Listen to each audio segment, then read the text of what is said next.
diamonds in the rough. NFL Draft Diamonds. Time to shine.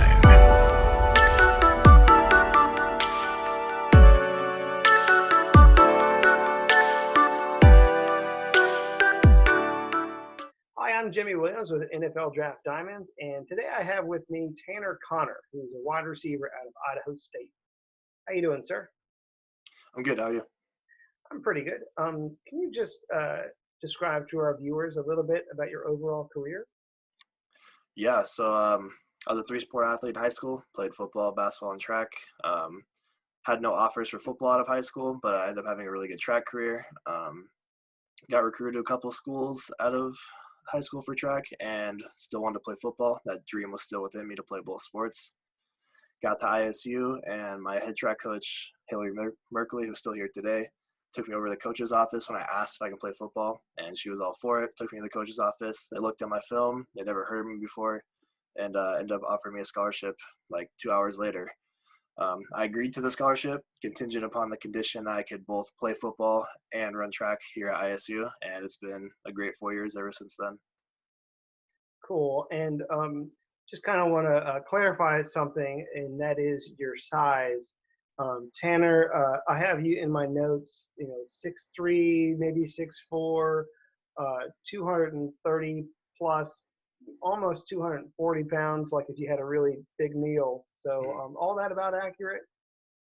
Yeah, I've cut a little bit of weight. I've been bound between 229 and 233, 34 lately. When I first got here, I was a little bit heavier, but, with the whole college diet and not eating as much home-cooked meals, you lose a little bit of weight. You look a little bit more conditioning. So I fluctuate a lot, though. That's about right where I stay around. Cool. And obviously, since you've gotten to since being in high school, you've gained a considerable amount of weight.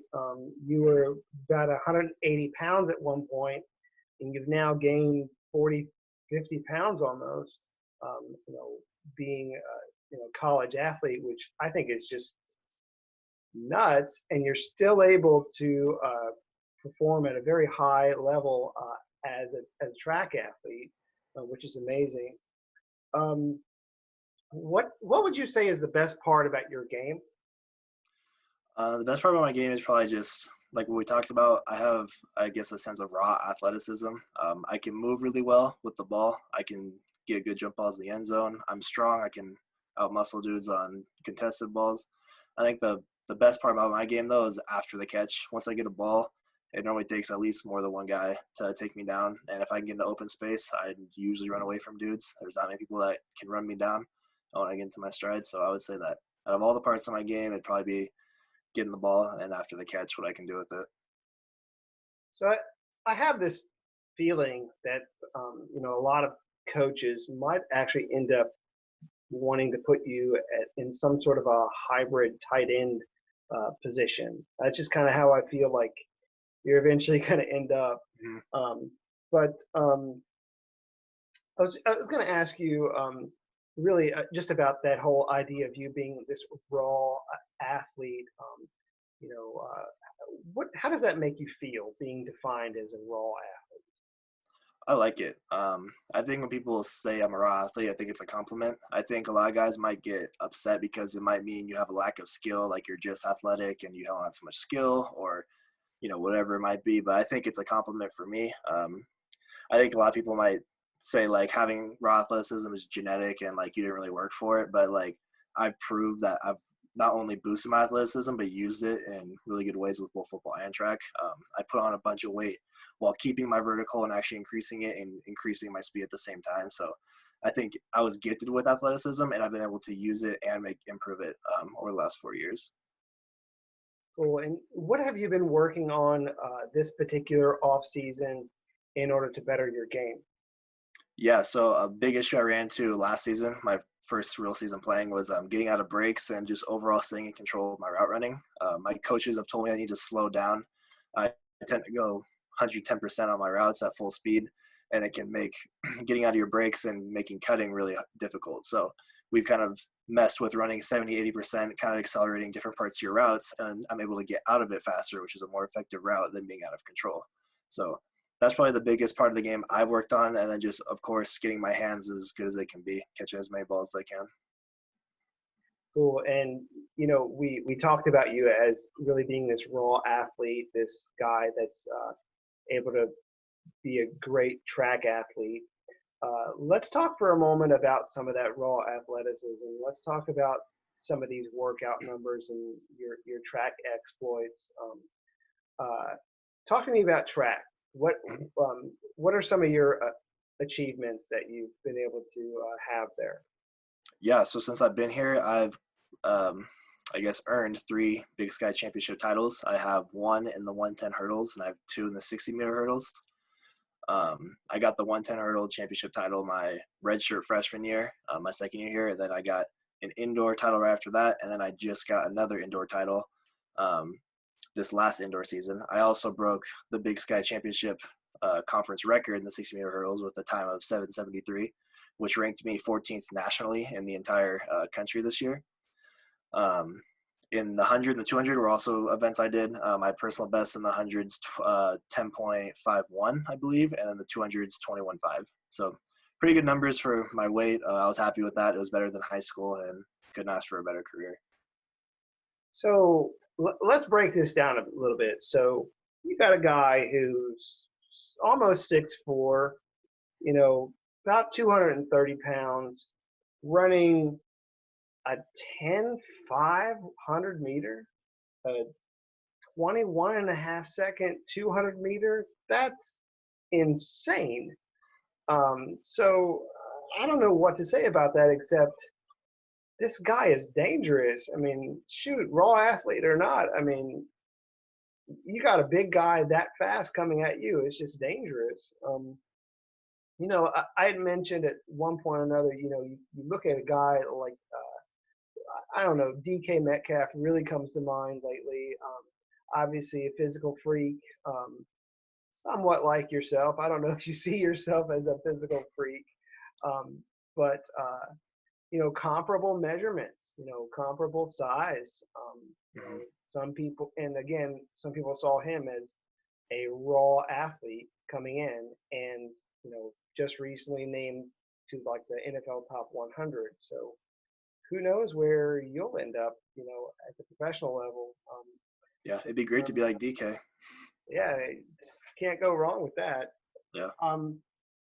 So Tanner, tell me a little bit about yourself. Maybe who you are like off the football field.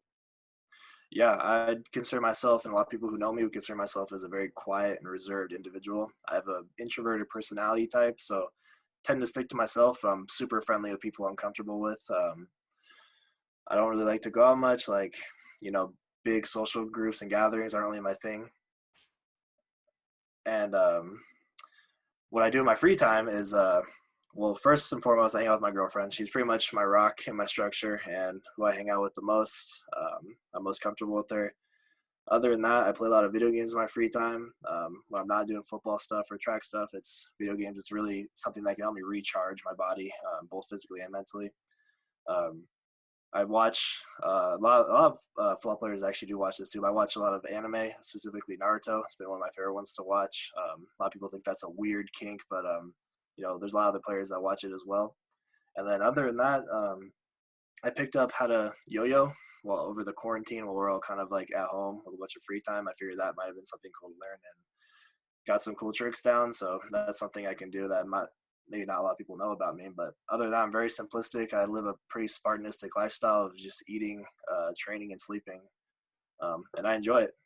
Well, I mean, at least you try to be as productive as you could. This particular off season, trying to at least keep your mind, body busy, learning a new skill. So all power to you. So, yeah. I was also going to ask you, if maybe you had, a decent amount of money to maybe give to one particular charity, who or what sort of cause would you, put that money into? Yeah, I think there's a bunch of great ones out there.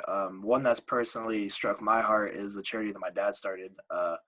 He started a charity for helping women who are getting sex trafficked in the SeaTac area in Washington get out of that life.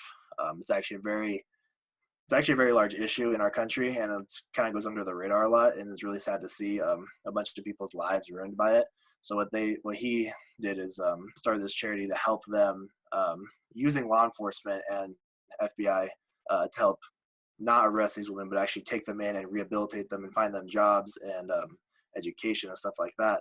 So really helping them turn their lives around. And that would probably be the number one charity I would donate to because it's personal to me, and I think it's a great cause. Cool. And you were talking to me about your dad and also just your family in general. You do come from a very athletic family. Talk to me about that. Talk to me about your family and, their history. Yeah, so my dad played football in college, and just for a short time in the NFL. He played at Oregon as an outside linebacker, and he played on the Seahawks and the Rams, respectively, in 92 and 94. Ended up not going his way as well. He tore his rotator cuff, I think, in 94, and that pretty much ended his career. So he became a cop after that. But at least he was able to make it, and he had a good career at Oregon. My mom also has a pretty athletic background. She was a really good track runner, really good 800 runner in high school. And from them, me and my two younger brothers have inherited those genes, and I've also been really athletic. I have a middle brother who just graduated, is trying to come actually to ISU to play sort of a rush defensive end type position. He's a little bit bigger than me. He's like 6'5", 235, almost 240, and he's built like my dad, kind of that outside backer rush type. My youngest brother is going into his sophomore year of high school. Even taller, 6'5" and a half, 6'6", and he's dunking and stuff, and already breaking all my track records and playing basketball and football at the same time, doing incredible, probably the most athletic on any of the teams he's on. So we were just blessed to inherit that, and hopefully we can use it to the best of our abilities. That's crazy, man. You got some amazing genes. So I just think that's great.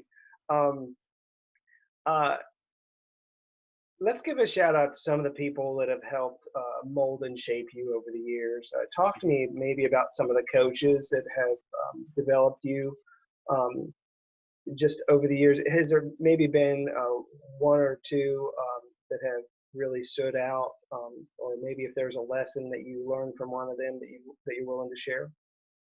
Yeah, so the only coach memorable from my high school is Rosetta Jones. She was my hurdle coach in high school, and she really taught me what it's like to have true confidence in yourself. She was somebody who believed that I could set my mind to anything and go accomplish it, and I ended up doing that by winning like a state title in the hurdles. She taught me to have a tenacious spirit while also being aggressive while running track, which is kind of weird.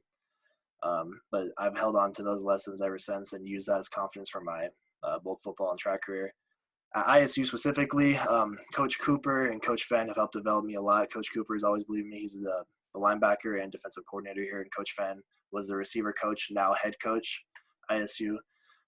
Coach Fancy's helped me develop as a receiver. He's taught me so much, how to watch film and how to just run routes better and how to catch, honestly. Been super grateful to have him. Coach Cooper was somebody I thought who always believed in me, even when I didn't seem to be the best athlete. When I was here back like 2 years ago, I was kind of like 4-string wide receiver, so pretty down the depth chart. And Coach Coop came up to me one day at practice and told me that I was going to be a playmaker and I need to start making plays for this team. And hearing that as like a 4-string wide receiver, kind of like, what was he talking about? It doesn't make any sense. But he believed in me and he saw the potential, and now it's manifested, and I've become a pretty good receiver. So thankful for him believing in me and giving me some confidence in myself. Beyond all those coaches, though, Hillary Merkley has definitely been the most influential in my life. She's a head track coach here at ISU and was really the only reason I was able to play football here. She negotiated it with the football coaches, and we were able to work something out. She's been great with both my personal life, my mental health, making sure I have enough time to do football, also being able to train efficiently in track. During the spring, it's always crazy because you have spring football and outdoor track. So she was always able to mediate that with them. And, yeah, she's been great. So, as we begin to wrap up, I always ask guys this one question. That is their why question. So why do you play football? What's your motivation? Yeah, I just love the game. I think it's something that I just enjoy doing genuinely. I think it's just been something that has been a blessing for my life ever since I guess I started in middle school. Having the potential from my dad and my mom to be able to play it. Um, I just love to play the game. I love the camaraderie that it brings. I think it teaches you important life lessons you're able to use later down the line, life skills and how to be obedient to authority and be disciplined and face adversity. I think are all things you can translate later down to life. And so I think it's just a great thing for any young man or woman to do in their career. So Cool. And give me your final pitch to a professional team, you know, like maybe 30 seconds, you know, why should they draft you, sign you, you know, what do you bring as a teammate? yeah, kind of like what you said, I think I bring a lot of raw athleticism. I think you're able to mold an athlete who has intangible measurables versus an athlete who maybe doesn't have those things like size, strength, and speed. I've also proved that I work extremely hard. I put on at least 40 pounds of solid like weight since I've been here, and it hasn't slowed down my speed or my jumping ability or anything like that. I've become stronger and faster while putting on a lot of weight. I was able to put on more weight than most other athletes are able to do in a 4-year span. So I think I've just proven that I'm dedicated to the process and willing to do what it takes to be a good football player. Cool. Well, thank you for your time, Tanner. I really appreciate, you know, your time to sit and have this video with me. Um, Again, this is Tanner Conner. He is a wide receiver out of Idaho State. Again, upwards of almost 6'4", 230 pounds. Really raw, fantastic athlete. One of the top wide receivers at the small school level on my board. You really need to get to know him. Tanner, again, thank you, and best of luck this upcoming season. Yeah, thank you for the opportunity.